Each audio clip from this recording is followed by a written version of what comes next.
સુરતના ચૌટા બજારમાં તંત્રની દબાણ હટાવવામાં રસ નહીં. વરાછામાં ધારાસભ્ય કુમાર કાનાણીના લેટર બાદ દબાણ હટ્યું. પૂર્વ ભાજપ અધ્યક્ષ નીતિન ભજીયાવાલાની દબાણ હટાવવા રજૂઆત. દબાણના કારણે મૂળ સુરતી હિજરત કરી રહ્યા છે તેમ પણ ભજીયાવાલાનું માનવું છે.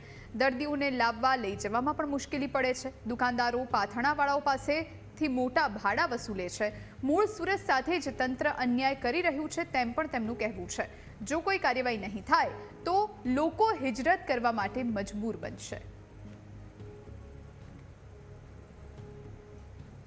સુરતના વરાછાના ધારાસભ્ય કુમાર કાનાણીના પત્ર બાદ વરાછા વિસ્તારમાંથી દબાણ દૂર કરવામાં આવ્યું.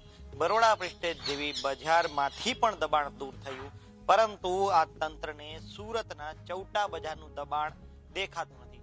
વર્ષોથી અહીં લોકો છે દબાણની સમસ્યાથી પીડિત છે, ટ્રાફિકની સમસ્યાથી પીડિત છે, પરંતુ વર્ષોથી તંત્રને આ ચૌટા બજારનું દબાણ દેખાતું નથી. અવારનવાર જે પૂર્વ ભાજપ અધ્યક્ષ હતા શહેરના નીતિન ભજીયાવાલા પત્ર પણ લખ્યો છે. સાહેબ, અવારનવાર પત્ર લખવા છતાં તંત્ર કેમ કામ નથી કરતું? તંત્ર કોઈ કારણસર પોતાની ફરજ નિભાવવામાં ઊણું ઉતરે છે. મારો જે કોઈ પત્ર હું લખું છું એમાં મુખ્ય સમસ્યા અહીંયા ચૌટા બજારની છે, તે લખતો જ હોઉં છું. પરંતુ સમગ્ર કોટ વિસ્તાર એ દરેક સુવિધાથી ખૂબ વંચિત છે. કદાચ સુરતનો જે કોઈ વિકાસ થયો છે એ સુરત કોટ વિસ્તારને લીધે જ થયો છે. સૌથી પહેલું સુરત એટલે કોટ વિસ્તાર, ને કોટ વિસ્તાર પછી જ બીજા વિસ્તારો. પરંતુ કાળક્રમે કોટ વિસ્તારને તંત્ર ભૂલતું જ જાય છે. અને અહીંયા રહેતા લોકો, સ્થાનિક લોકો જે અહીંયા રહે છે, એ પણ આને કારણે અહીંયાથી આ વિસ્તાર છોડીને બીજા વિસ્તારમાં ભાગી જવા માટે મજબૂર બને છે. અને ધીમે ધીમે અહીંયાથી મોટા પાયે હિજરત શરૂ થઈ છે, જેને કારણે હું મારી ફરજ નિભાવું છું. ભલે અત્યારે હું કોઈ સત્તામાં નથી કોર્પોરેટર કે નથી પ્રમુખ, પરંતુ એક સમયે આ જ વિસ્તારમાં રહેતા લોકોએ મારી પાર્ટીને અને મને મત આપ્યા છે, પરંતુ મારે મારી ફરજ ચૂકવી ન જોઈએ એ સમજીને હું વારંવાર રજૂઆત કરતો હોઉં છું.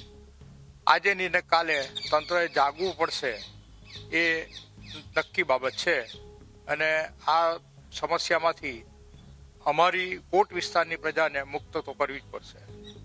ચોક્કસથી ખૂબ મોટી વાત કરી કે આજે નહીં તો કાલે તંત્રએ જાગવું પડશે. નહીં તો આ વિસ્તારમાંથી જે પ્રકારે હિજરત થઈ રહી છે તેને જોતા મૂળ સુરતીઓ છે તે આ વિસ્તારમાંથી હિજરત કરી અન્ય જગ્યા પર વસવાટ કરવા મજબૂર બનશે.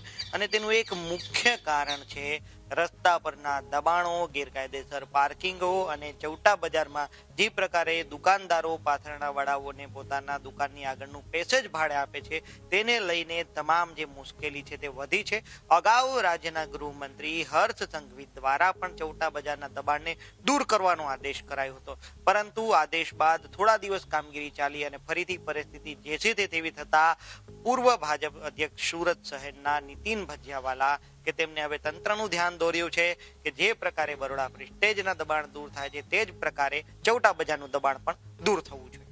કેમેરા પર્સન કેસી વગાચા સાથે મિત્રુપા પ્રાઇમ ન્યૂઝ કેપિટલ સુરત.